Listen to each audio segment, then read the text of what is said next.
지구촌 교회에서 사역하셨던 이동원 목사님 글에서 재미있는 글을 본 적이 있습니다.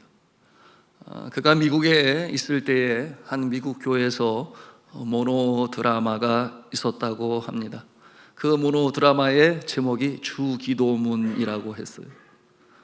그러므로 한 출연자가 나와서 이와 같은 모습으로 시작을 했습니다. 하늘에 계신 우리 아버지.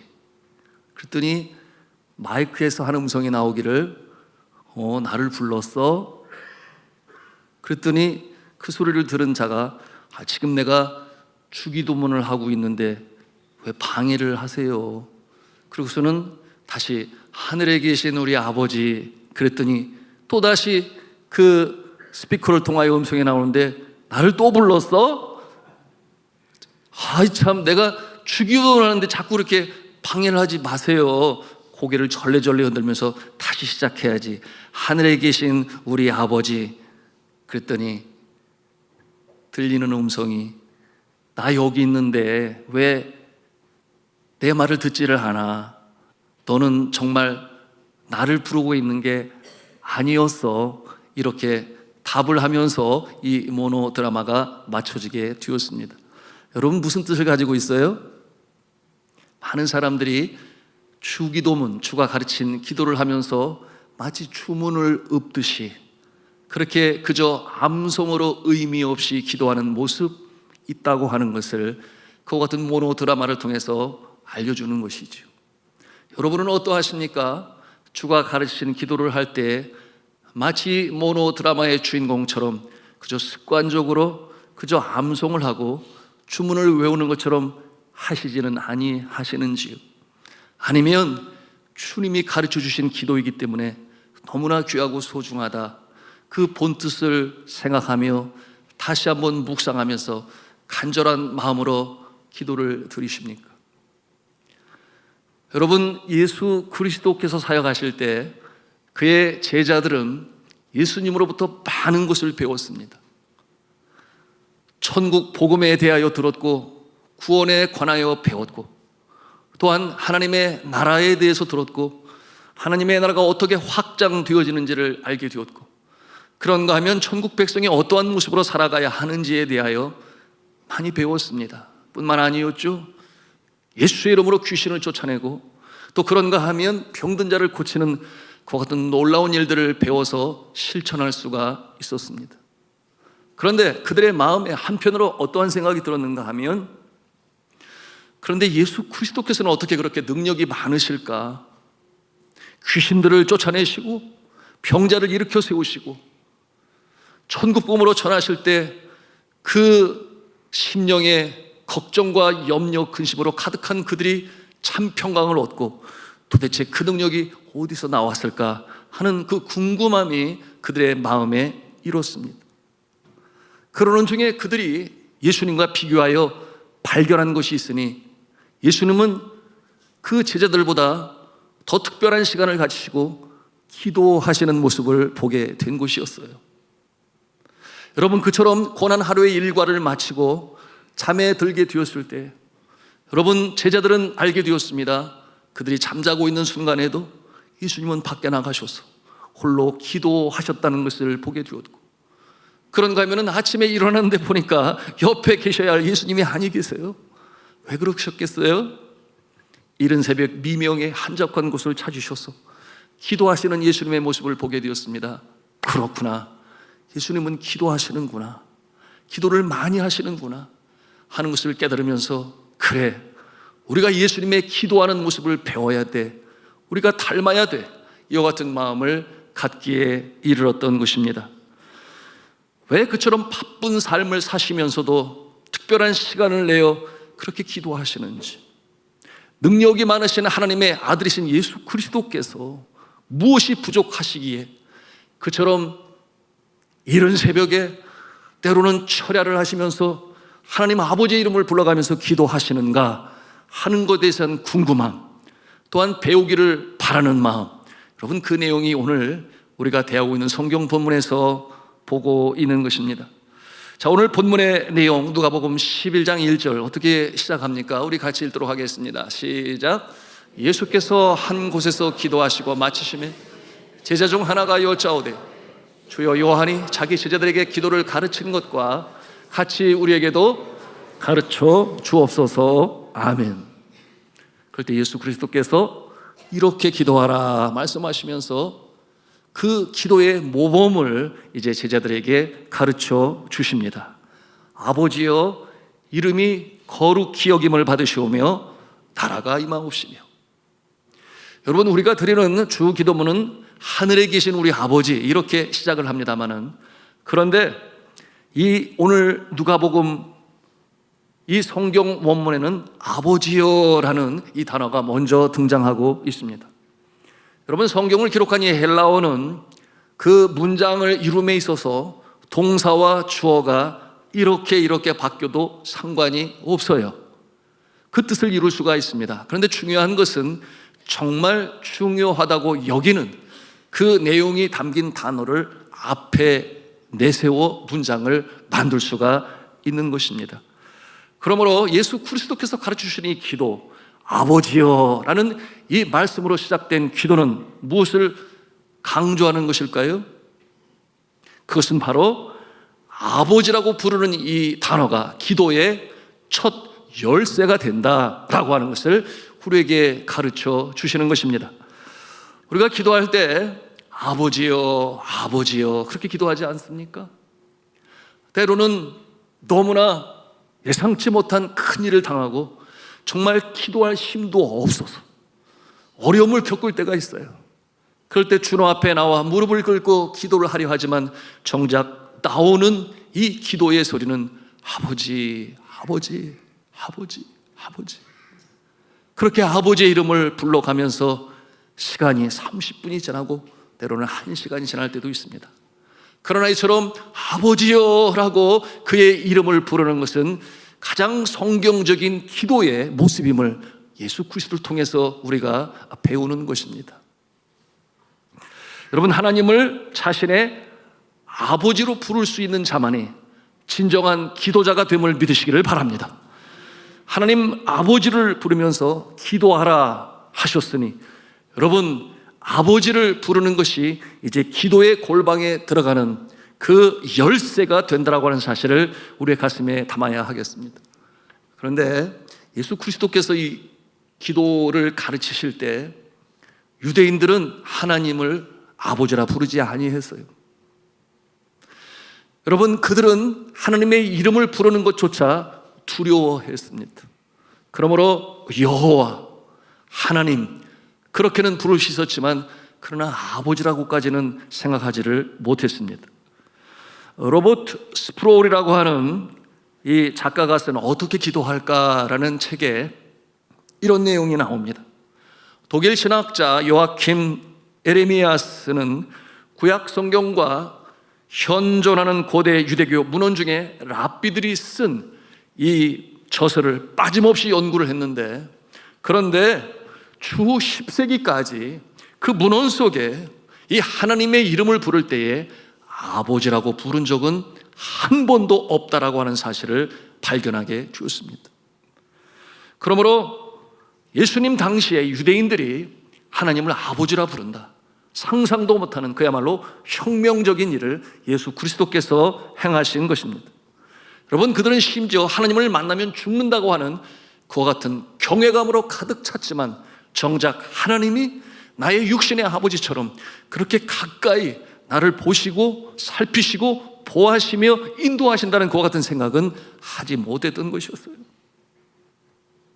그런데 이 제자들을 향하여, 사람들을 향하여 예수 그리스도께서는 이렇게 기도하라 가르쳐 주시면서 아버지여라고 그렇게 불러라 이렇게 가르치시는 거예요. 여러분, 예수 그리스도께서 이 주기도문을 가르치실 때에 제자들과 소통하여 사용했던 이 언어는 근동 지방의 공용어인 아람어를 사용했습니다. 이 아람어로 아버지를 어떻게 부르는가? 아빠라고 불러요. 많이 들어봤죠? 예, 아빠, 아버지, 똑같이 아빠, 그것이 아람어로 아버지를 부를 때의 단어인 것입니다. 이와 같은 모습을 보면 참 한편 신기하다 그런 생각이 드는데 신기할 거 없어요. 여러분, 세계 여러 나라의 언어를 보게 되면 이 아버지를 아빠로 부르는 모습 여기저기에서도 볼 수 있습니다. 아가가 입을 열고 가장 가까이 있는 엄마 아빠에게 제일 먼저 하는 말이 누가 가르쳐줘서가 아니라 시작되는 말이 무엇인가? 입 구강 구조가 그렇대요. 그래서 하는 말이 마, 빠, 바 이런 말들을 하게 되는데요. 인도와 네팔에서는 엄마를 어떻게 부르는가 하면 아마 그렇게 불러요. 아마. 그런가 하면 이 아빠를 북인도에서는 어떻게 부르는가? 아빠라고 불러요. 우리하고 똑같이 불러요. 그리고 네팔에서는 아빠를 어떻게 부르는가? 부바 그렇게 불러요. 부바. 어디서 많이 들어봤죠? 아가들이 처음에 이 말을 지을 때 부바 부바 그게 아빠를 부르는 단어가 됩니다. 서양인들의 아가는 어떻게 부를까요? 엄마를 부를 때 마마 그렇게 부르고 아빠를 부를 때는 빠빠 그렇게 불러요. 비슷하지 않습니까? 네. 여러분, 그렇다면 이 이름에는 어떠한 영적 의미가 담겨져 있는 것일까요? 어린아가가 자신의 보호자를 아빠로 부르는 것은 우리가 하나님을 아빠로 부르는 것과 다를 바가 없어요. 누군가가 절대적인 필요에 가장 도움이 큰 자, 그래서 엄마를 부르고 아빠를 부르는 것처럼 믿음의 사람들은 정말 내가 무언가를 필요로 하고 없어서는 아니 된 그 상황 가운데서 불러야 할 이름이 있으니 바로 아버지인 줄로 믿으시기를 바랍니다. 그래서 우리가 하나님 아버지 그렇게 부르는 것이에요.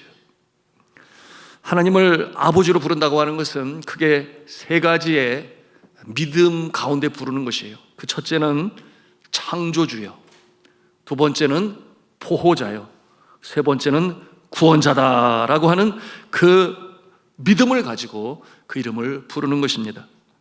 여러분, 예수 그리스도께서도 하나님을 그렇게 부르셨어요. 그리고 우리에게 그렇게 부르라고 가르쳐 주시는 것입니다. 그러므로 유명한 신학자인 마이클 그린이라고 하는 분은 이렇게 말을 했어요. 이 짧은 단어인 이 아빠의 복음 전체가 담겨져 있다, 이렇게까지 주장을 했습니다. 여러분, 그렇습니다. 우리가 살다 보면 예상치 못한 일들이 우리 앞에 장애물로 부딪혀 옵니다. 때로는 넘기가 어려운 험산 질병을 만나게 됩니다. 그런가 하면 육신의 질고로 인하여 밤잠을 이루지 못할 때도 있어요. 그런가 하면 사업을 하다가 동업자로 인하여 때로는 클 수는 아니 되는데 배반을 당하고 그야말로 사업이 기울고 다시금 회생할 수 없는 그 소망조차 하스라이 사라져 버릴 때, 그런가 하면 내가 한 일이 실패로 돌아가고 내 자신을 봐도 너무나 한심하고 또한 연약해서 정말 내 자신이 미울 때, 여러분, 우리가 부르는 이름이 있으니 바로 아버지예요. 아버지, 아빠. 나는 지금 너무 힘들어요. 도움이 필요해요. 여러분, 이렇게 부를 때 그 모습을 보시고 바로 당장 다가오셔서 우리를 안으시는 분이 계시니 여러분, 좋으신 여호와 하나님 아버지신 줄로 믿으시기를 바랍니다. 그 하나님께서는 그 믿음의 자녀들을 안으시고 그 모습이 마치 이 건장한 아빠가 그 작은 아가를 품에 가볍게 안고 얼러주는 모습처럼 전지전능하신 하나님께서, 능력이 많으신 하나님께서 그 어려움 속에 있는 자를 아가처럼 안으시고 얼르시고 위로하시고 또한 힘을 주시는데, 내가 여기 있잖아, 내 사랑하는 아들아, 내 사랑하는 딸아, 내가 여기 있잖아, 다시금 일어서라. 여러분, 우리가 아버지라고 하는 그 이름으로 부를 때 이처럼 하나님은 우리에게 가장 가까운 친근감이 있는 나의 영혼의 창조주가 되시고 내 생명의 소유주가 되시며 내 삶의 주인 되신 하나님 아버지심을 믿으시기를 바랍니다.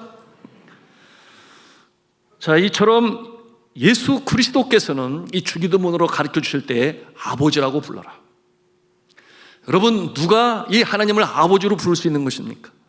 여러분, 예수 그리스도를 나의 구원주로 믿은 자, 여러분 영접하는 자, 곧 그 이름을 믿는 자들, 여러분 그들이 하나님을 아버지라고 부를 수가 있는 거예요. 그러므로 요한복음 1장 12절에 분명히 말씀하고 있지 않습니까? 우리 같이 읽도록 합니다. 시작. 영접하는 자, 곧 그 이름을 믿는 자들에게는 하나님의 자녀가 되는 권세를 주셨으니. 아멘. 하나님의 자녀가 되는 권세를 주셨다. 지난 시간에 함께 나누었어요. 하나님의 자녀가 되는 것은 택함을 받은 자요, 특권을 얻는 것인데, 여러분 이 세상에 사는 사람들 중에 이 택함을 받고 자녀가 된 자들이 과연 얼마나 있을까요? 표면적으로, 그 통계학적으로 볼 때 하나님을 창조주로 예수님을 구세주로 믿는 자들은 32.4%라고 그랬어요. 쉽게 생각하면 세 사람 중에서 한 사람은 택함을 받고 두 사람은 택함을 받지 못했습니다. 여러분은 예수 그리스도를 구세주로 믿습니까? 여러분이 택함 받은 자의 특권, 그런데 택함 받지 못한 두 사람을 바라볼 때 왜 그러지? 라고 생각을 해도 답이 나오지가 않아요. 왜냐하면 그들이 나보다 그렇게 훨씬 못한 것 같지도 아니하고, 내가 그들보다 더 훨씬 훌륭한 것 같지도 아니한데, 그런데 하나님께서는 하나님 편에서 신령한 복으로 우리를 하나님의 자녀로 택하셨으니 여러분 감사하시기 바랍니다. 이것이 나의 능력으로 된 것이 아니에요. 내가 원한다고 하는 것도 되는 것이 아니에요.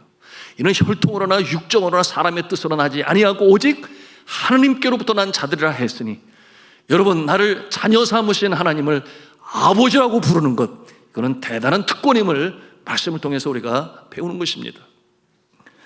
예수님께서는 하나님께 기도할 때 아빠, 아버지로 기도하는 모습이 성경이 복음서에 수도 없이 나옵니다. 여러분 그 한 예로 우리가 함께 살펴보기를 원하는데요, 겟세마네 동산에서 기도하실 때 뭐라고 기도를 하셨습니까? 우리 같이 그 말씀을 보겠습니다. 마태복음 26장 42절 말씀이에요. 같이 읽습니다. 시작. 다시 두 번째 나아가 기도하여 이르시되 내 아버지여, 만일 내가 마시지 않고는 이 잔이 내게서 지나갈 수 없거든 아버지의 원대로 되기를 원하나이다 하시고. 아멘. 복음서의 기록을 보면 이렇게 예수 그리스도께서는 하나님을 아버지로 부르셨고, 여러분 겟세마네 동산의 기도가 어떠한 기도입니까? 그의 인생의 가장 큰 사명을 이루어야 할 십자가에 달리시기 전에 그야말로 땀방울이 핏방울이 되는 그 중요한 때에 드릴 때에 하나님을 아버지라 부르셨던 예수 그리스도세요. 그런데 정작 예수 그리스도께서 십자가에 달리셨을 때는 예수님은 하나님을 아버지라 부르지 아니하십니다. 하나님을 하나님이라고 불러요. 여러분 그 내용이 마태복음 27장 46절에 있는데 같이 읽도록 하겠습니다. 시작. 제9시쯤에 예수께서 크게 소리질러 이르시되 엘리 엘리 라마 사박다니 하시니 이는 곧 나의 하나님 나의 하나님 어찌하여 나를 버리시나이까 하는 뜻이라. 아멘. 하나님을 아버지라 부르지 아니하고 하나님이라고 불러요. 거기에는 뜻이 있습니다. 여러분 이 십자가에 달리신 예수 그리스도는 어떠한 모습으로 달리셨습니까? 죄인 아닌 죄인의 모습으로 달리세요. 그가 십자가에 달리실 때에 이 세상의 억만 모든 죄악을 다 그 몸에 짊어지시고 사악한 죄까지도 그가 담당하시게 되었으니 그는 죄인의 모습으로 십자가에 달리신 것입니다. 여러분 그와 같은 그 모습을 예수님이 너무나 잘 알아요. 그러므로 그 상황 가운데 있어서는 자신은 십자가에 죽어야 할 십자가의 제물이요 또한 죄를 끌어안는 모습이기 때문에 하나님과 자신과의 관계는 아버지와 아들의 관계가 아니라 하나님이라 그렇게 부르는 것은 심판주로서의 하나님으로 그렇게 부르고 있는 것입니다. 여러분 십자가 상에서 예수님이 달리실 때 하나님이 나타나셨나요? 하나님이 나타나셔서 뭐라고 위로하셨나요? 한 말씀도 없으셨어요. 어떻게 그렇게 매정하실 수가 있을까? 냉정하실 수가 있을까? 뭐 그런 생각을 우리가 해봅니다만은 왜 그런지를 말씀을 드렸습니다. 죄인 아닌 죄인의 모습으로 그 많은 죄악을 가지고 지셨기 때문에, 그 십자가에 못 박히셨기 때문에 여러분 그 하나님은 심판주의 하나님으로서 예수님을 십자가에 달리도록 허락하셨으니 아버지라 부르지 아니하시고 하나님 심판주의 그 이름을 예수 그리스도께서 부르신 것입니다. 그리고 그 십자가의 용서의 사건을 통하여 우리는 바로 하나님의 자녀가 되게 하셨으니 여러분 이것이 은혜로 된 줄로 믿으시기를 바랍니다.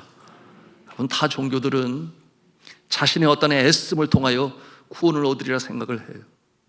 그래서 팔종도를 지키는가 하면 또한 전생의 꺼루마로 인하여 내가 이와 같은 모습으로 살고 있다 체념하며 살아가는 숙명론 가운데 있지만, 그러나 예수 그리스도께서 이루신 이 구원의 역사는 우리가 인간적인 그 어떤 것을 가지고 그것을 더하여 완전을 이루는 것이 아니라, 여러분 예수께서 완전히 구원을 이루셨는 줄로 믿으시기를 바랍니다. 여러분 그것을 믿는 자에게 구원의 역사가 나타남을 믿으시기를 바랍니다. 그러므로 우리가 하나님의 자녀가 될 수 있었던 것이에요. 그러므로 우리가 감사할 수 있어야 하겠습니다. 자, 그런가 하면 두 번째로 헬라 성경 순서에 따라서 이제 주기도문의 우리라는 부분을 함께 묵상하고자 합니다. 헬라어에는 아버지여라는 말이 먼저 나오고 그 다음에 우리라는 단어가 나옵니다. 오늘 누가복음에는 아버지여라는 말이 소개되고 있는데 마태복음 6장 9절에는 우리 아버지여 그렇게 말씀하고 있어요. 우리 아버지여. 예수님께서 하늘에 계신 우리 아버지여 이렇게 가르치셨다고 마태는 기록하고 있습니다. 여러분 여기서 우리는 어떤 의미를 가지고 있겠습니까? 나뿐만 아니라 나의 형제, 나의 자매, 나의 이웃을 포함하고 있는 우리인 것입니다. 쉽게 생각하면 나만의 아버지가 아니라는 것이죠. 이렇게 말하면 이해하기가 쉬워요. 하나님 우리 아버지, 하나님 우리 아버지. 여러분은 주기도문을 대하시면서 아버지라는 이름을 부를 때 한편 지난 과거 속에 아버지의 모습이 연상될 수 있어요. 여러분은 육신의 아버지를 어떻게 생각합니까? 그 모습을 떠올 때마다 존경심이 차고 넘치고 또한 가장으로서 친절하고 늘 자상하게 대해주셨나요? 그러셨다면 여러분은 정말 복된 자들입니다. 그러나 그렇지 않은 모습들도 있어요. 여러분 우리가 주기도문에서 아버지라는 이름을 부를 때에 여러분 그와 같은 부정적인 이미지가 있다면 오늘 이 주기도문 가운데 하늘에 계신 우리 아버지라고 부를 때 그 우리라고 하는 그 단어에 집중하여 묵상하시기를 바랍니다. 여러분 이 우리라고 하는 이 단어 속에서 우리는 하나님의 마음이 얼마나 넓으신지, 나라고는 울타리를 넘어서서 그가 만드신 창조 세계, 피조물의 세계를 책임지시고 보호하시는 하나님을 보게 됩니다. 여러분 이 아버지를 부정적으로 생각하는 모습은 우리나라에만 있는 것은 아니에요.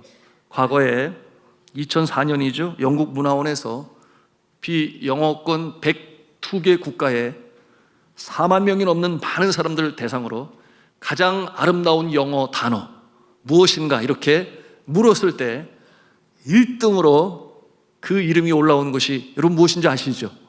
그것은 바로 mother라고 하는 엄마라고 하는 단어가 가장 아름다운 단어. 생각만 해도 가슴이 뭉클뭉클 너무나 좋은 이름, 엄마라는 이름이었어요. 그런가 하면 두 번째는 무엇이었는가 하면 패션이었습니다. 열정이라는 뜻이죠. 그 다음에는 스마일, 그 다음에는 러브, 그리고 그 다음에는 이터니티, 바로 영원히 그처럼 상우에 랭크되게 되었습니다. 제가 그와 같은 모습을 보면서 도대체 아버지는 몇 번째 나올까 궁금해가지고 자꾸 찾아봤어요. 나오지가 않는 거예요. 보니까 세상에 70위 밖에 아버지의 이름이 있더라고요. 그래서 그 모습을 보면서 아버지는 많이 각성해야 되겠다. 내가 지금 제대로 가장의 역할을 감당하고 있는가, 그런 생각을 하지 않을 수가 없었습니다. 여러분, 우리 아버지라고 하는 이와 같은 이 부름 속에 우리는 성도들 간의 이 수평적인 관계에 대해서 이해할 수 있어야 하겠습니다. 우리가 이 주기도문으로 주님 앞에 드릴 때 이 우리라고 하는 단어가 몇 번이나 나오는가? 여러분 몇 번 나올 것 같아요? 우리 한번 주기도문을 화면에 띄워서 보도록 하겠습니다. 같이 읽어나가겠습니다. 시작. 하늘에 계신 우리 아버지, 아버지 이름을 거룩하게 하시며 아버지의 뜻이 하늘에서와 같이 땅에서도 이루어지게 하소서. 오늘날 우리에게 일용할 양식을 주시고 우리가 우리에게 잘못한 사람을 용서해 준 것 같이 우리 죄를 용서하여 주시고 우리를 시험에 빠지지 않게 하시고 악에서 구하소서. 나라와 권능과 영광이 영원히 아버지의 것입니다. 아멘. 여러분 몇 번 나왔어요? 6번 나왔어요. 6번. 여러분 이 주기도문은 우리라고 하는 말로 아예 도배를 했어요. 그런데 우리가 알고 있잖아요. 처음에 하늘에 계신 우리 아버지 그러면 그 단락이 맞춰질 때까지 주어는 우리예요. 다 알고 있는 거예요. 그럼에도 불구하고 계속해서 오늘날 우리에게 일용할 양식을 주옵시고 우리가 우리에게 죄 지은 자를 사하여 준 것 같이 우리의 죄를 용서하여 주옵시고 계속해서 우리가 반복되어 나오는 것은 어떠한 뜻을 가지고 있는가? 그만큼 강조하고 있다는 거예요. 그러므로 주가 가르쳐 주신 기도는 공동체를 위한 기도다. 여러분 그렇습니다. 여러분 우리가 구원을 받는 것은 주님과 나와의 인격적인 만남을 통하여 개인적으로 이루어지는 일이지만 내가 예수님을 내 마음의 구세주로 영접하는 순간 우리는 절대 혼자가 아니에요. 여러분 우리가 예수 그리스도를 믿는 순간 먼저 예수를 믿은 그 수많은 영적 가족들이 우리의 영적 가족이 되는 것이니 여러분 그 안에서 우리는 작은 천국을 이뤄가며 함께 웃고 함께 울며 서로 격려하는 모습으로 살아가는 것입니다. 여러분 예수 그리스도께서 가르쳐 주십니다. 우리를 위하여 기도하라. 여러분 나 말고 내 옆에 있는 이 믿음의 형제자매가 얼마나 소중한지 우리는 알아야 되겠습니다. 여러분 좀 알려주셨으면 좋겠는데요, 우리 옆에 계신 분에게 그렇게 고백을 했으면 좋겠습니다. 당신은 내게 귀한 분이십니다. 그렇게 당신은 내게 귀한 분이십니다. 또 이렇게 그럼 답을 해보시기 바랍니다. 그렇군요, 잘 알겠습니다. 그렇군요, 잘 알겠습니다. 네.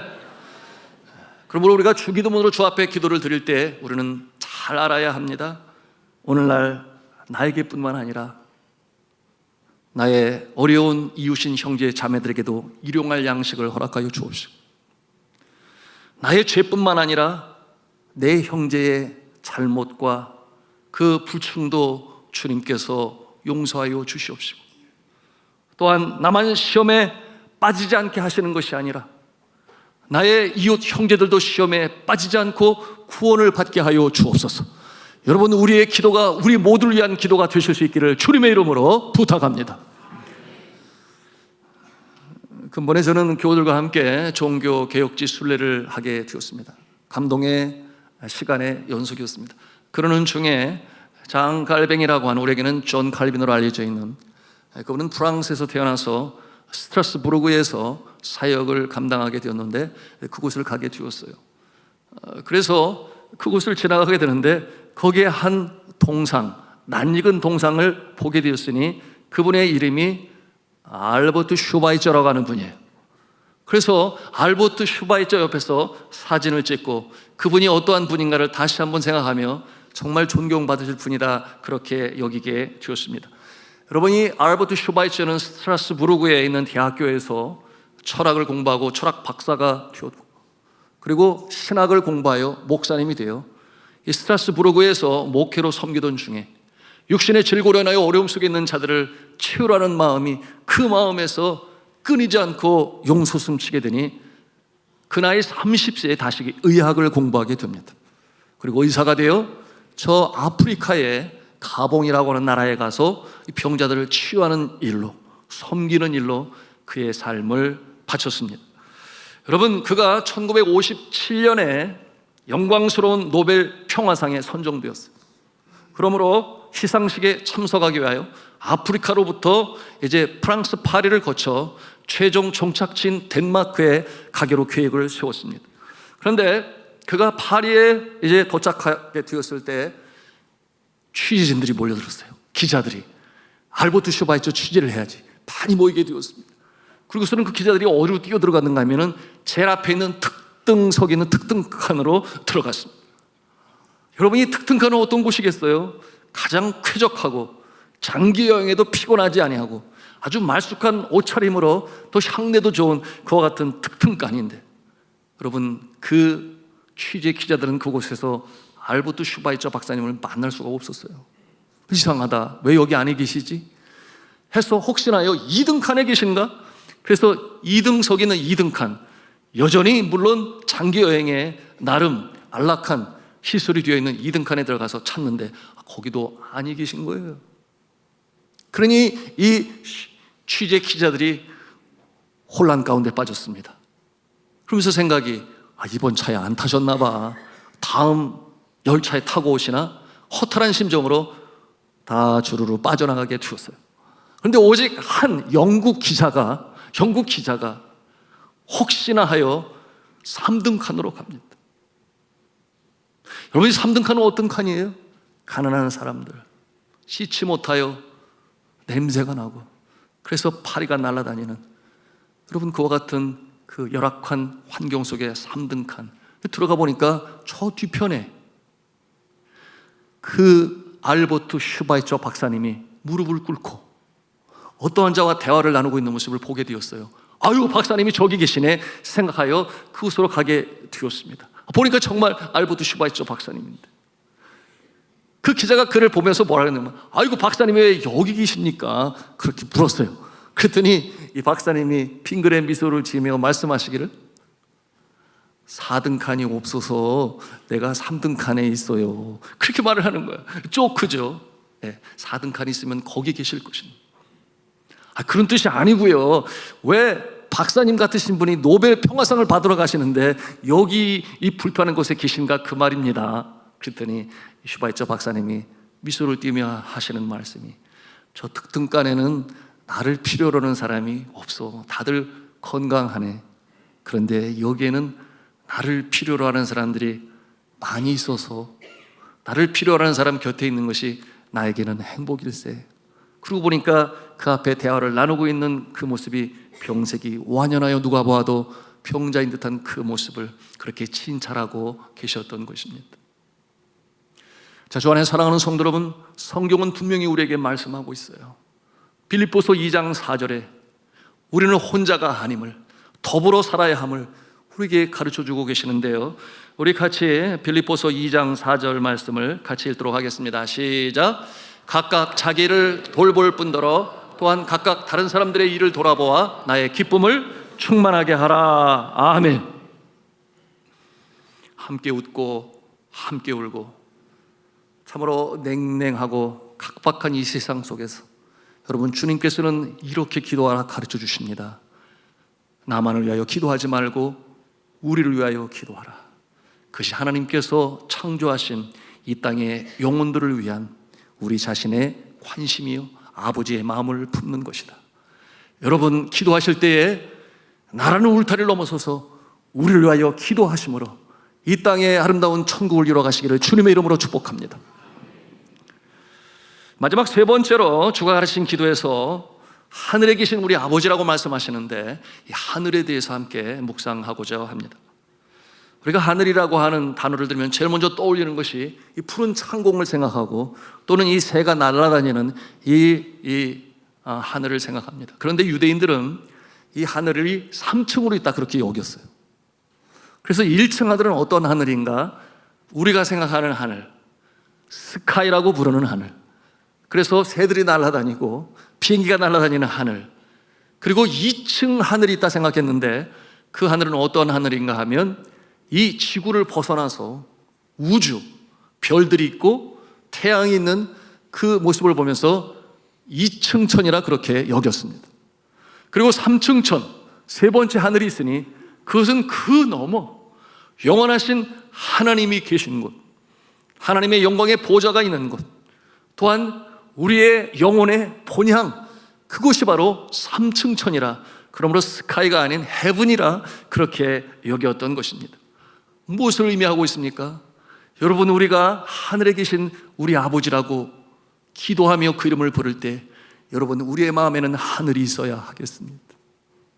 하나님께서 계신 그곳, 우리 믿음의 선조들이 가 계신 그곳, 또한 나의 영혼의 고향인 그 하늘나라가 우리의 심령 가운데 그림으로도 그려지고 그 모습을 생각하면서 기도할 때 우리는 이 땅에 속한 자가 아니요 하늘에 속한 하늘의 천국 백성인 줄로 믿으시기를 바랍니다.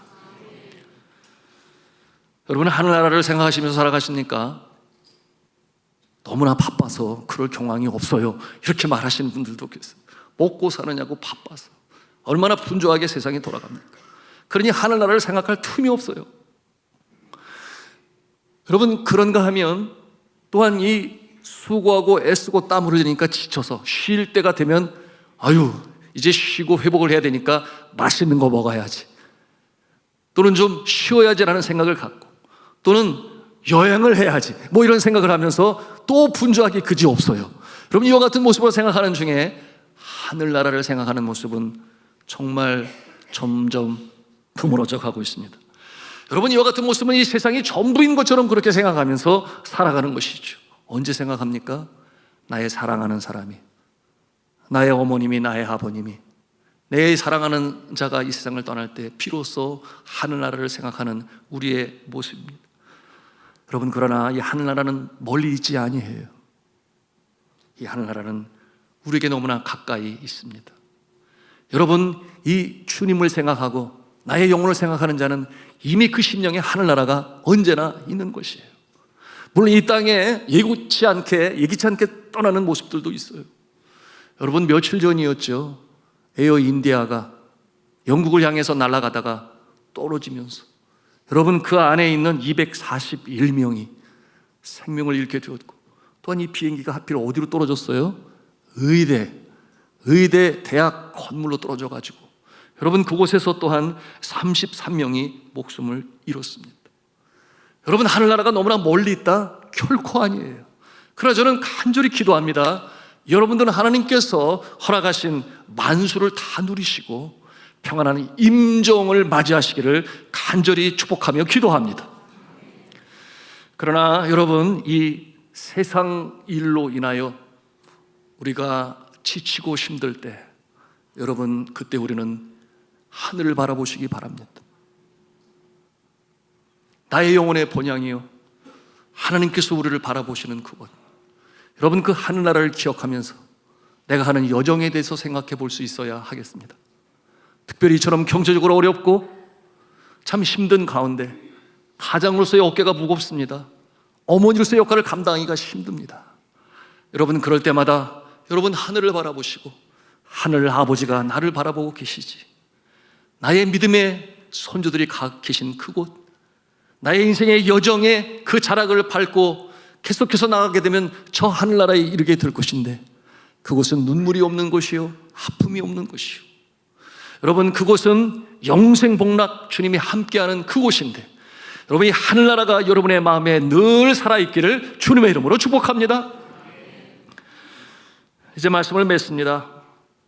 자, 사랑하는 성도 여러분, 우리 하나님은 우리의 아버지가 되시고 아빠가 되십니다. 그러므로 어쩌면 우리 부모님보다 우리를 더 많이 사랑하세요. 여러분, 그처럼 사랑하는 우리의 부모님도 우리와 평생을 같이 하지는 못해요. 먼저 세상을 떠나시지요. 저의 양가 부모님도 이미 소천하셨습니다. 그런데 우리 하나님은 영원히 우리와 함께 하시니 우리의 영혼의 창조주가 되시고 이 땅에 생명으로 보내시고 지키시고 보호하시며 이 세상 끝날 때 저 하늘나라 준비하시고 우리를 반가이 맞이하시며 잘했다 충성된 종아, 이제는 주인의 잔치에 참여할지어다. 여러분, 좋으신 하나님 아버지심을 믿으시길 바랍니다. 그 하나님께서는 우리를 어떻게 살기를 바라시는가? 나 혼자, 나만 잘 살고 나만 행복을 누리고 그런 모습이 아니라 더불어 함께 살기를 바라셔서 주가 하신 기도에 우리를 위하여 기도하라. 나뿐만 아니라 우리에게도. 또한 우리 하나님께서는 이 하늘나라에 계시면서 예수님의 기도에 말씀하시는 것, 하늘나라, 하늘에 계신 우리 아버지, 여러분이 하늘이 여러분의 심령에 있어 하늘에 속한 자가 되고 이 전쟁터와 같은 세상 가운데서도 주님이시는 평강으로 승리를 선포하며 승전가를 부르며 전진해 나가실 수 있기를 저는 주 예수 그리스도의 이름으로 축원합니다. 축원합니다. 축원합니다.